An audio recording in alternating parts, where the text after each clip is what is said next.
avec Bissot. Pour courir derrière moi, je n'allais jamais accepter. Malgré ma souffrance, elle reste celle que j'aime. Je ne pouvais pas imaginer non, maman. Non, au monde quand on dans la chambre, je vous dis, hein, et je crie haut et fort. Je vous demande avec beaucoup du respect. Avec beaucoup du respect, monsieur le docteur. Permettez-moi de vous crier dessus. Parce que celle-là, je l'aime de tout mon cœur. Comprenez? Écoute-moi. Ça, c'est être méchant. Écoute-moi. Vous nous avez aidés et à la fin, c'était pour faire un échange. Déjà, au départ, quand moi j'ai créé cette ONG, c'était pour aider les gens et non pour prendre quelque chose en retour. Mais vous l'avez fait. Je ne l'ai pas fait, s'il te plaît. Tu sais que tu as commencé à crier depuis la chambre de ta mère jusqu'ici, je n'ai pas... Parce que j'ai été humilié par ta femme. J'ai été humilié là où je vends. J'ai été humilié là où je cascade avec mes amis. Ta femme, et puis vous savez, elle m'a giflé. Tu sais qu'on est dans un hôpital. Et puis elle me l'a tout dit. Écoute-moi, je vais te dire un truc. Je vais te dire quelque chose. Déjà, premièrement, Léonce m'a dit que tu es son grand frère. Au départ. Quoi? Elle m'a dit que tu es son grand frère. Moi? Moi, je ne suis pas un monsieur qui utilise les gens. Tu sais, j'ai directement... Déliré ou quoi? Je te dis, et j'ai pitié de toi parce que si elle t'aimait, elle n'allait pas me dire que toi, tu es son grand frère. Léonce m'a fait passer pour son grand frère. Elle t'a fait passer pour son grand frère, premièrement. Comme moi, j'avais l'idée d'aider votre maman, c'est pas parce que je voulais courir derrière Léonce. C'est pas vrai. Le jour où moi, j'ai reçu Léonce dans mon bureau, on était en train de discuter. Je lui ai posé la question. Ton grand frère Rafiki, je lui ai demandé, Rafiki c'est ton frère? Elle m'a dit oui. Rafiki c'est mon grand frère. Non mais franchement. Si elle me disait que tu es son petit ami, j'allais pas accepter de me mettre en couple avec elle.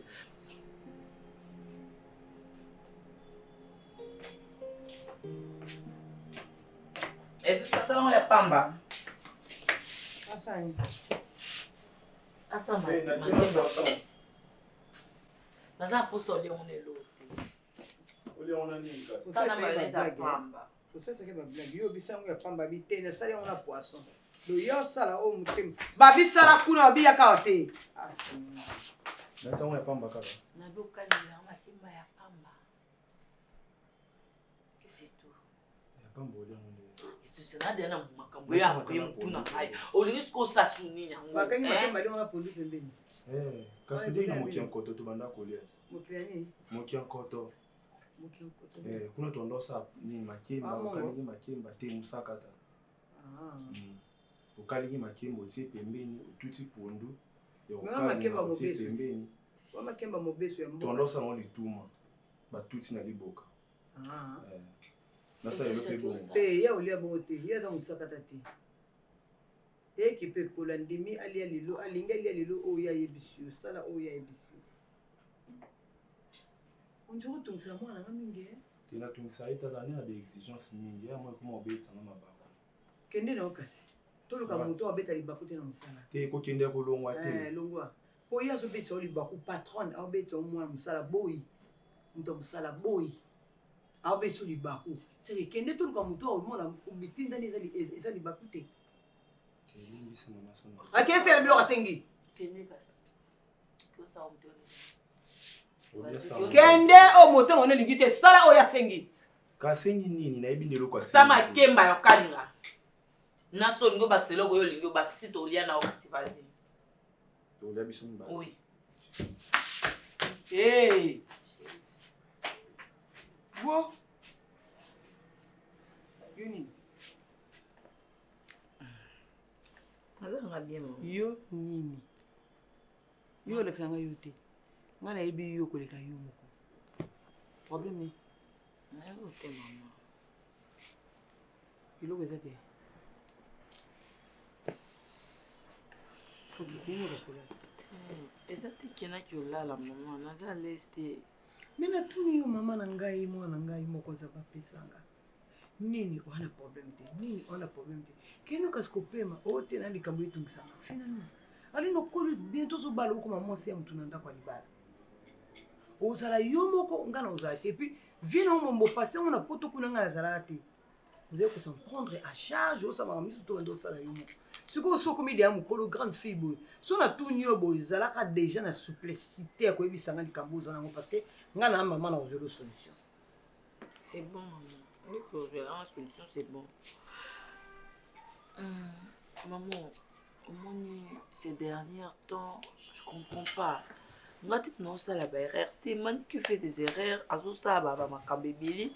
Mais on a que ça, ma camébéli, à mon maman, il ne s'excuse pas. Il me crée des problèmes à l'occasion de l'autre côté. Et dans l'hôpital, ils ont la dame moko, aya kuna abela liboma dans l'hôpital na abela mutu. Parce que la dame, elle paye pas, tu vois. Bah ça a salé là gratuitement et tout. Non.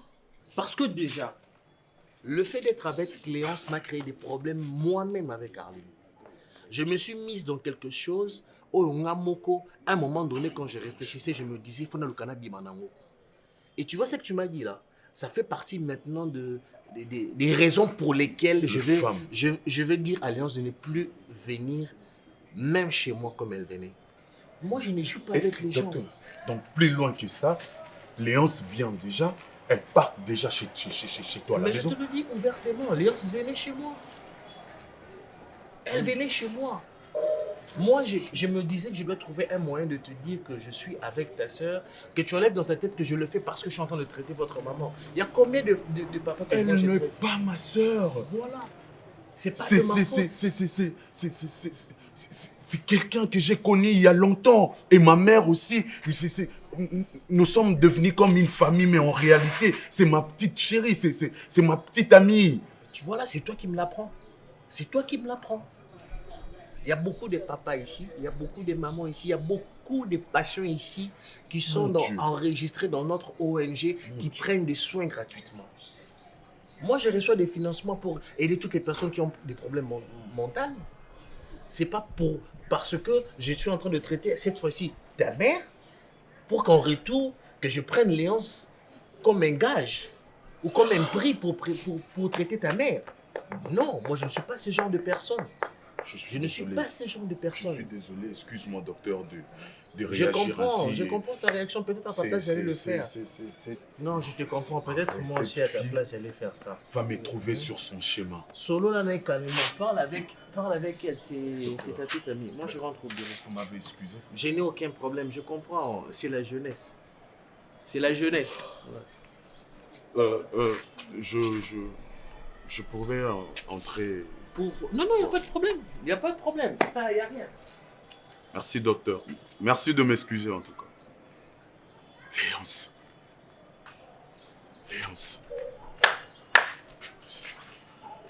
Ok. Baïbanité, mais assoulier. Parce que déjà, d'habitude, c'est quelqu'un qui... Ou banda déjà, les bandes mboka n'ont pas battu et tout. Ils n'ont pas cité. Il y a une initiative à ONG, tout ça là. On a un problème, maman. Le problème est comme la dame, elle a un bananaï. Elle a un bananaï, je ne sais pas. Oui, parce que à fois je parle là-bas, le monde a un garçon belé. Mais fille mon corps. Et l'autre fois, on a un bureau, on a une réunion. Dans la réunion, on a une banda. Parce qu'il fallait tout lire ensemble. Et du coup, je vois que bon, il y a bon balai. Il y a tiré attention que nga amone libo kwa la fille qui na kati ba simba nibo. Avec la fille, il y a maman na libo ma. Quand le premier jour na mon fille wana azana bizarre. Mais après elle s'est bien présentée, bazai ba mbali ba uti na bureau wana, ou ça qui yo kokanga. Oui maman. Na meka vraiment ko na ba détail parce que na ngaki na les parce que je sais qu'il est docteur. Mais à la maison, moi je demandais c'était quoi. Après c'est l'explication na yé. Mais attends, maman. Si nakati ndako, la fille a comment ya? C'est pas mal. Ah. Si nakati ndako, c'est que na kamuna. Oui, que na beauté courage na ke si et pas moi na mbali wana bande ko na mibali. Place balamba. Bande ko ya yefi. Oui, il fait des trucs comment on appelle ça? Ba dendon, ba malewa, je ne sais pas. Ba blo ba tumba. Bande ko na ya mibali. C'est ce qu'il fait. Zera. Ye copine mania bande ko na ça la. Ça dendon. Maman va monter libon. Na hôpital on a opisa mbongo na libeli. C'est ça maman, c'est ça. Et puis na ke kuna na gange li ba finga kutu. Imbécile nyama. Moi na makangu, on m'a insulté. Baba na maman wana non. Baba na maman wana. Ba finga aza au courant. Oui, ayebi na gangele bango. Ayebi ki bafingaki yo. Pas ni na ba détail tani nga silika non.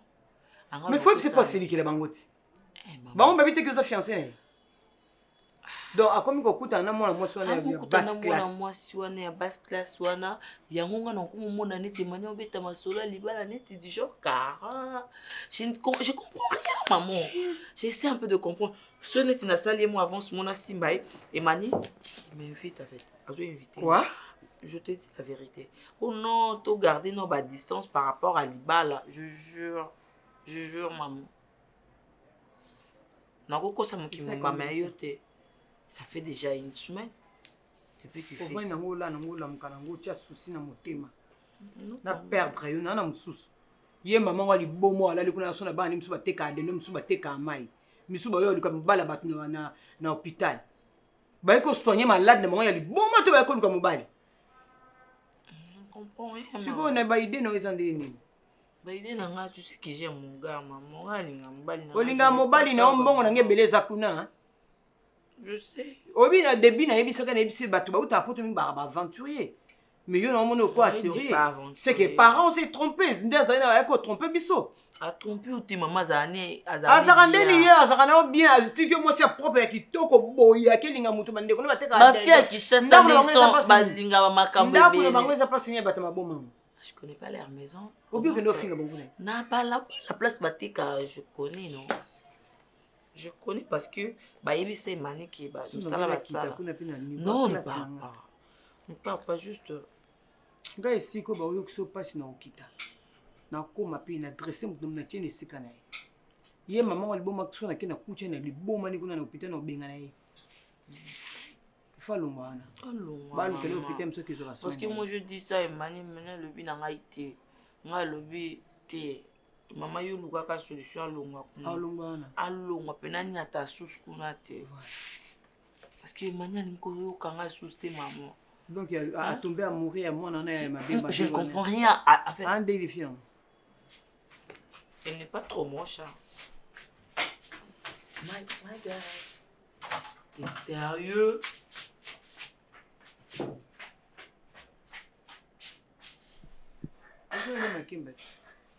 Exousia.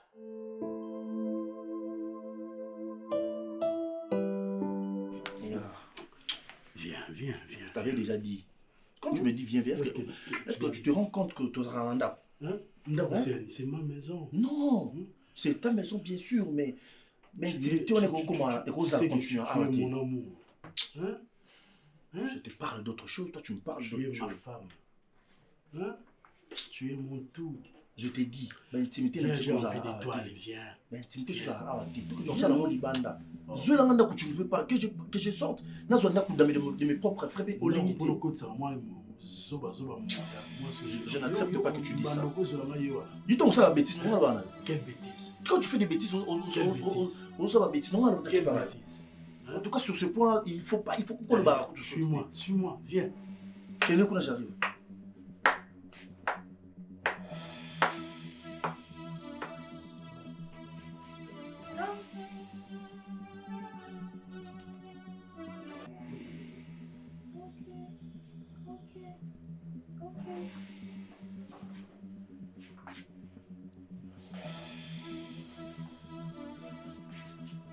C'est donc ça.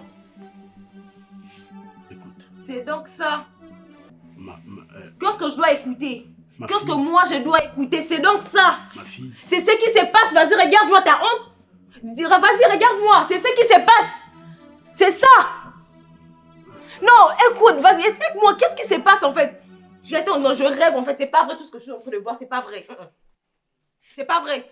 Dis-moi que c'est pas vrai. Arrête de regarder comme ça. Dis que c'est pas vrai. Dis-moi, dis que c'est pas vrai alors. Oui, dis-le-moi, dis que c'est pas vrai. Oui, ce n'est pas vrai. Tout ce que ça veut dire que c'est pas vrai. Oui, dis-moi que c'est pas vrai en fait. Dis-moi que ce n'est pas vrai. Dis-moi que ce n'est pas vrai tout ce que je suis en train de voir. Non, Gaëtan. Non, je viens d'écouter. Je viens d'arranger. Foni bino bolinga ka bato bazobino baventurer na bino. Bolinga bebisa confie ko perdre eloko yo mutu yo zana pourquoi papa? Kishasa ka bouti na Arline bouti ne pototi. Omoni basi ya midele ya ndenge na poto wana. So yibaki ke vina yo eza ya mwana ngai te papa koko tika ye. Kuseba makamno mususu. koye bando tromper moi nanga awa et puis mbongo nanga nazo sentir na kati ya musala na ya makasi ali na komoni bongo te azala pe na yaya na ye ya mobali so ili wata accident ezwaka etendo osakana na rien te oloba ne loko te po mbinga mobali wa telemaki awa ofongola monoko oloba te papa okoloba te nabengi yo mpona akende no na masapo te nakende nyonso na nini te opesa nga date exact mpe ya suka oyo bosala mariage na bino to oyo yo na baboti no boya omona nga mpo tosala makambo ya libala. Bon, déjà nazo trompé Arline te. Bon mwana oyo bandeko ne bateka adendo mama oyo azwaka traitement ya ofele na hôpital kuna wa folle kaza banani co-traiter batou gratuitement ya maboma eza makambo na sala depuis là c'est pas un problème. Moi je suis là elle n'est rien. Asa elode. Malade akomi tina kata ndako na yo malade bandeko ne bazwa chikotano na ndako en fait malade maman banga liboma ozo traitement ofele de bokilo na quoi. Non, même pas. Non, c'était juste que abanaki koya parce que on les connaît à Bali puis abanaki koya pas. Et ça que Arline a coûté le kiné n'engai kinanda parce que ne connaît pas Bali abanaki koya nanda. C'est quoi hier moi c'est que ça ndako na yo ça médecin na hôpital bosuka kuna na hôpital mde connaît moi si a komi na ndako na ndenge nini question na ngande zo zala na non réponse exacte maman en fait na zone gato s'attarder dans honte parce que déjà j'ai déjà arrêté cette histoire il y a une semaine au mobimbele que Arline nazaki mal à l'aise na makambo yo sali na sali bozo na fille wana bosimba ni main dans la main non na hôpital ba fiancé no yeyo yo na fille na bozo bosimba tant moni au tic le bord à moi là c'est non mais là c'est ça date là ça date wana makambo wana déjà c'est bon j'ai rien attendu. J'ai rien attendu. J'ai rien attendu, oui, j'ai rien attendu. Est-ce que tu peux m'écouter s'il te plaît? Qu'est-ce que je dois écouter? Qu'est-ce que je dois écouter? Qu'est-ce que moi je dois... Qu'est-ce que je dois écouter?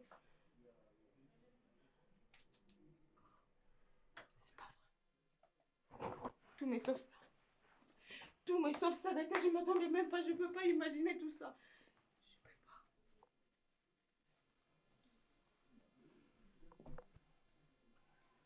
Viens. Tu m'appelles?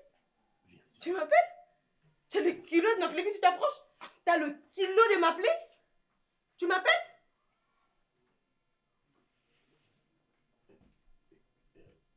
Attends. Écoute. Ok. Ne t'approche pas de moi. Surtout pas. N'ose pas. Chérie. Je m'y attendais même pas. Ne t'approche pas. N'ose même pas t'approcher. Ok. Donc c'est tout ce que c'est comme ça que vous faites? C'est comme ça votre vie? Ne t'approche pas de moi, je dis arrête, ne t'approche pas de moi. Ne vous approchez pas.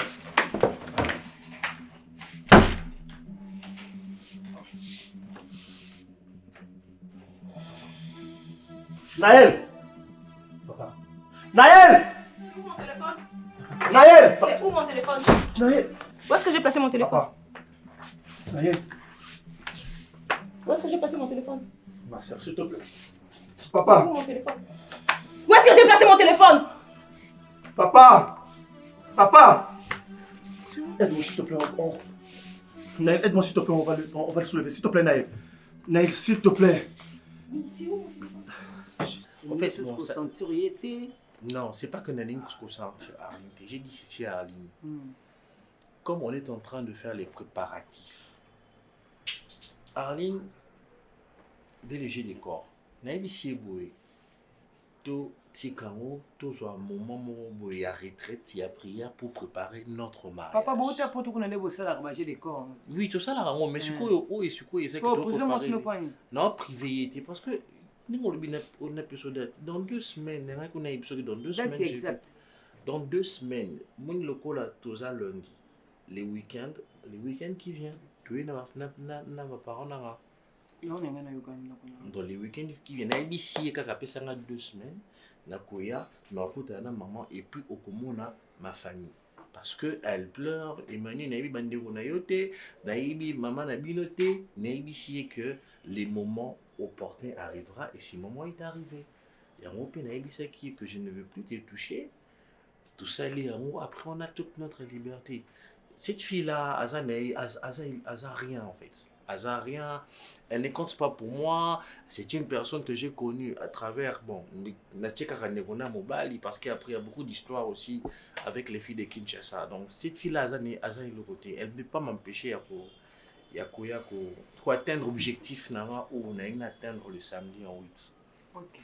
Mon objectif déjà, c'est pourquoi maman Bengamba ou bon, en fait, j'ai tout arrêté. Moi, si nous sommes mal à l'aise, quoi. Comment moi, le col yo, boy, il y a un bala, ou comment ça va quand même, son copine, voilà. T'es na boy maman di balade. Na boy en tout.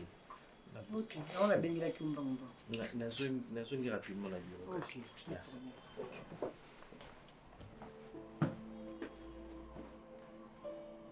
C'est pas ça l'aventure.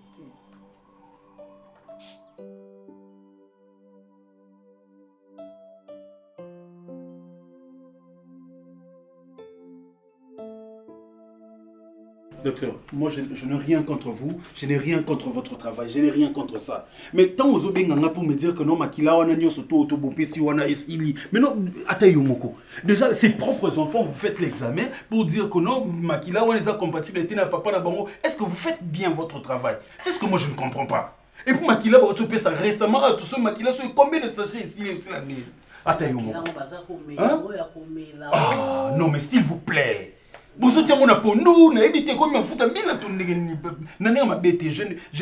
me remets pas en doute ou en question votre travail, non.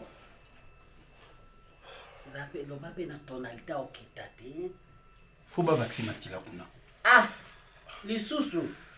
Na mokolo moko ba ota mutu 4 sachets. 4 sachets, 4 sachets. Attends moko. Maladi peso mona na te. Yango kokwe yango ya ye. Akoyelaki na so batena kati anda kukakati. Hein, Vita. Maman. Nel. Gazaki Kota. Puis, je pense que toi, on a un Kota. Papa, Gangi. Papa, Gangi, Kamba, Gangi. Akoya. Naël, Azui Panique, Yakzaki déjà a. Voilà. Jérémy était là, non? Donc, en fait, tant on a la côte, Jérémy a son bima. Bon, je ne sais pas ce que Zaki, il y a un Tazaki Bima, papa Jérémy, c'était ça, non? Non, Zaki, tant ils ont bima, Naël a son Kota, non?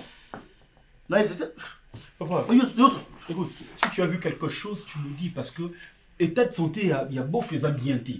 Donc c'est déjà 4 sachets à Makila. Alors si tu étais là, ceux qui ont mon acquis le remorque, tu nous dis. Mais non, pourquoi il y a le bic et le lobby zate, mais finalement. Pourquoi nous c'était mais pour y a zolo bakozala qui yo zolo bakozala qui ngana yo nazali to zo tatone. Na yo ka nani kas? Ok, Joël, na minute oya. Esengi commerce sa Makila. Pour bazongisa ye benga kuna soki ezosenga combien de chasser dessous. Mais est-ce qu'on va Makila ngo zokelele wapi? Yango nazo mate soki baza combien. Il est au comité. Ici il est compatible tout. T'es naza compatible té. Yo te ngana yako sa musala pa Joël. Nego sa musala ngana yako pesa Makila papa. Mais patron na yo afuta bombongo azobela. Tu sais que ici c'est même pas yo afuta maté non? T'es non luka musala place mususu. Pas Joël. Discours ni non ngo tenir ata bino moko.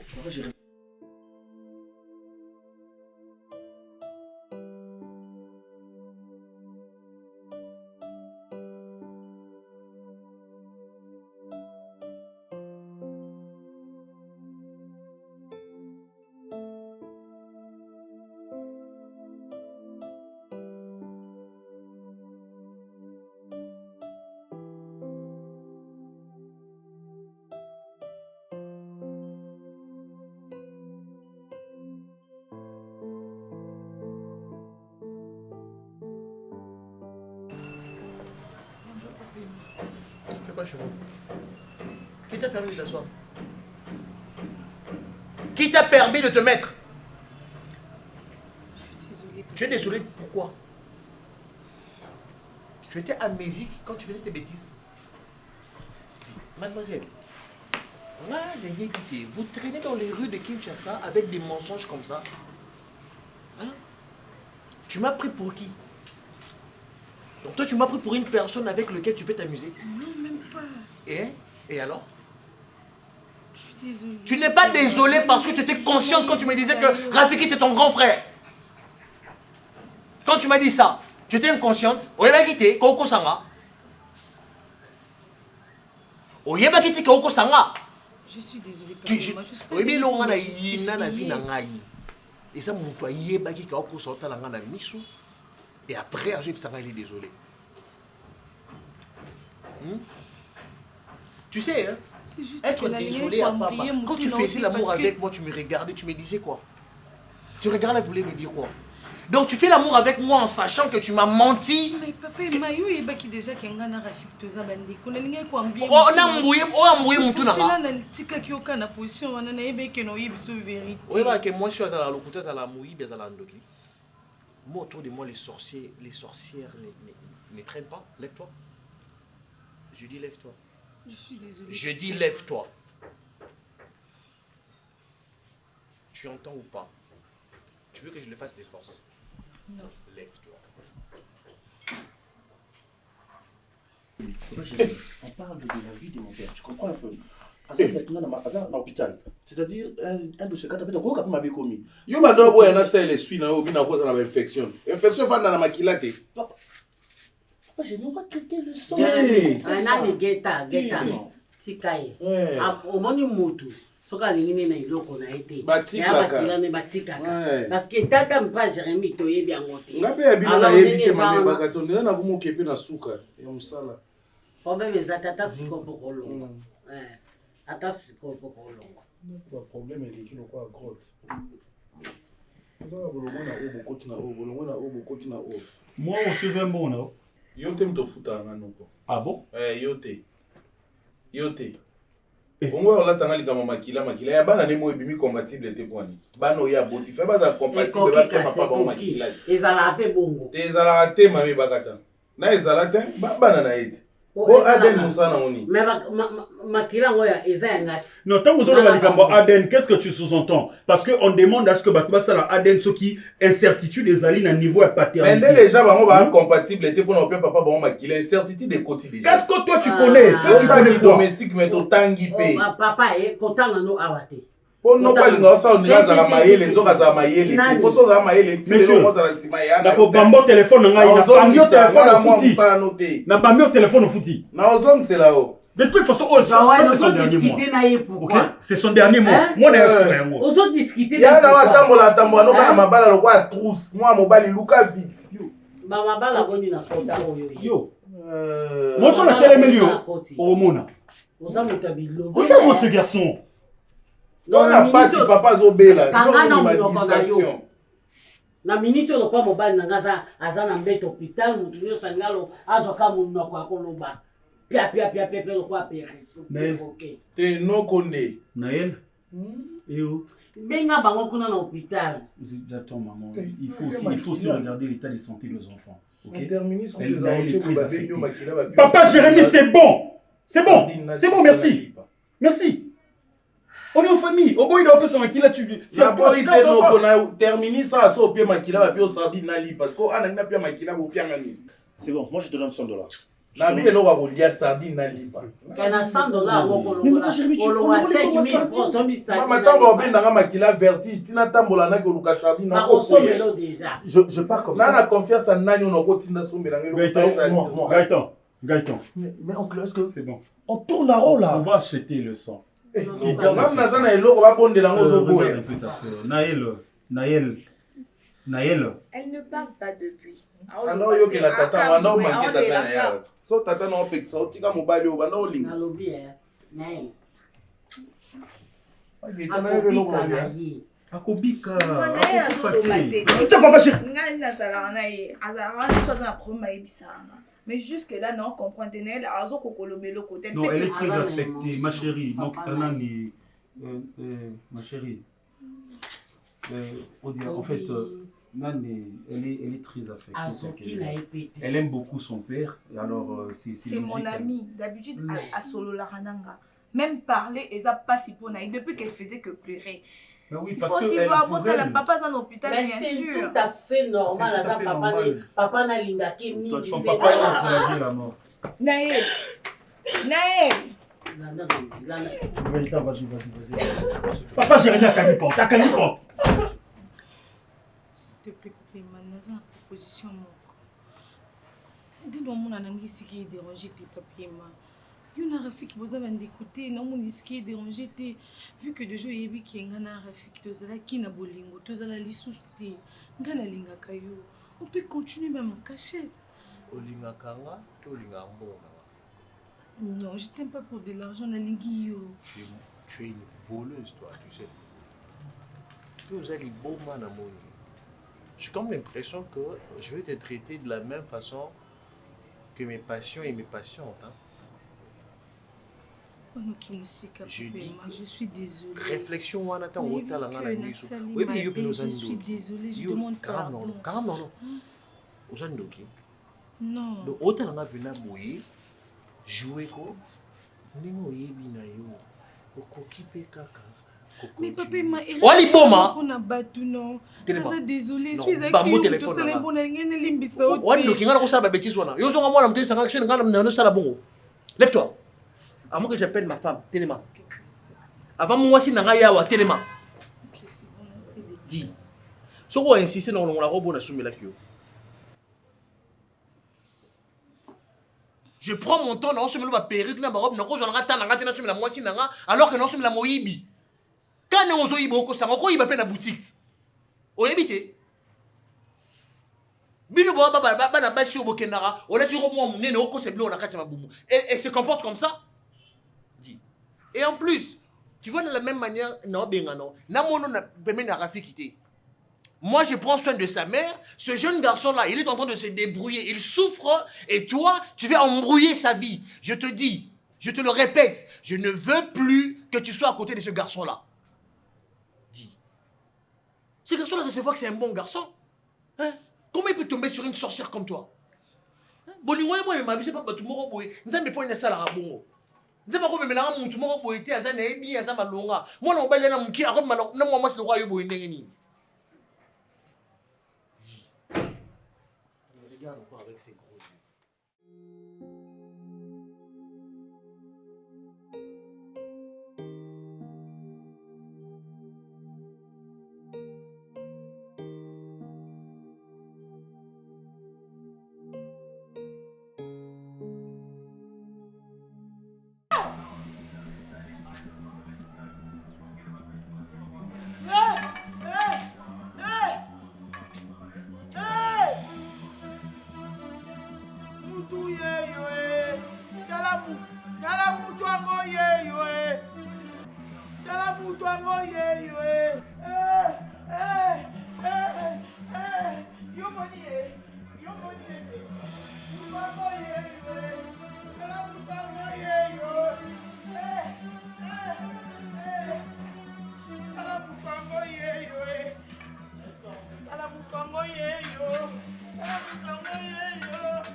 Madame Ange.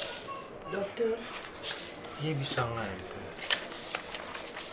y a des choses où il y a des gens où ceux qui écoutent un baron, je te rappelle quelque chose, je te rappelle une histoire parce que votre réaction était bizarre. Et ça, dans ceux qui au monde baron, il y a un souvenir qui te revient en tête? Oui, docteur. C'est quoi? Docteur, eza na mwasi moko nakutanaki na ye e mwana mwasi wana nasueta liso te na vi nanga na ifo namona ye. Ok. Mwana mwasi wana adétruira vi na ngai. Ok. Mwana mwasi wana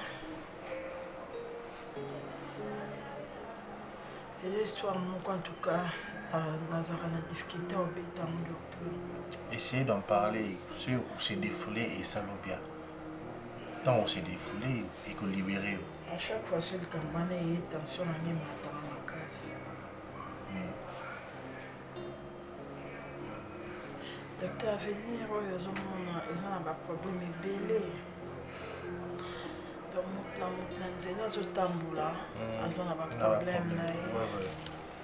na hôpital ba malade nde baza boye na moto aza na ba problème na ye moto mosusu amona yo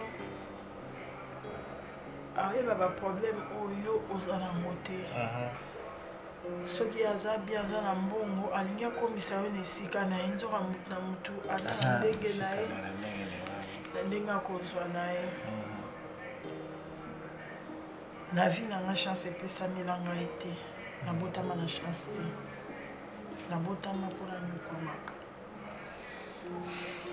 na jeunesse na ngai ntina bandeko akolaki deja nakoma eja mwasi mokolo quand même pasi elekaki pasi elekaki nazalaki na esika meme ya kovanda te na bandaki komona pasi mpenza kana meme quartier wana nakenda kosenga esika moko nasalaka ata mwa mosala ya ndako nasalaka mwa mosala ya ndako na esika na bandaki kosala mosala ya ndako mama wana anyokola ngai konyokola oyo ezaki na bafason nyonso naza na moto apasi na ye na okoluka kosala mwa mosala epa na yo me na mosala wana ozomaltraite nga kende azali na mwana na ye moko ya mobali mwana na ye wana ya mobali docteur atraumatiza vie na ngai bolingo ebonga oyo olingi mwasi osoli na mwasi alingi na se ya faiblesse na ngai ya kozanga na ngai mwana ya mama nasuka mili masanga na ye ifo abima na ngai Désolé. Et docteur, ezaki lo moko oyo ke naza na droit ya koboya te. Ere nyonso oyo oza na besoin na ngai. E nakobima na ngai docteur azwaka ngai lokola sa valeur fi moko boye.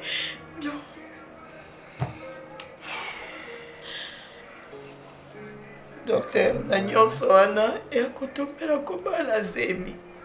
Zemi ya Rafiki. Ya Rafiki te, avant Rafiki nazala mwana mona botaka docteur. Soye pasa kufa, soye pa bunga, soye pa kenda wapi, nayebi te. Oyebi te comment? Mwana wana tanga na ekozwaka nga kobima nanga naka okoma na zemi. Ana komi na zemi. Natali pasi, on a vivre, pasi eleki makasi, pasi elekaka ngai. Natali, ngai via pasi. Na vivre na mwana ndenge nini. Na bokola mwana o ndenge nini. Kolia kutu nazosenga batu bakabela ngai. Parce que vie ezalaki difficile. Na makanisi moyela nga juste nakei na bi nabwaka mwana. Azali na âge nini? Azali na 6 ans. 6 ans, ok. Déjà avant na docteur, nakoma na niveau okima parce que mama wana akoma koluka ngai foka na lokola zemi wana lokola zemi eza ya mwana ngai nakobota te na niveau na ngai naza niveau na bango te nakobota na mwana ete apesanga mbongo nakende mosika nalongola zemi natali docteur nakolongola zemi nakufi tami nakufa na basouffrance oyo nazomona na balabala kendeke elongola zemi nakufa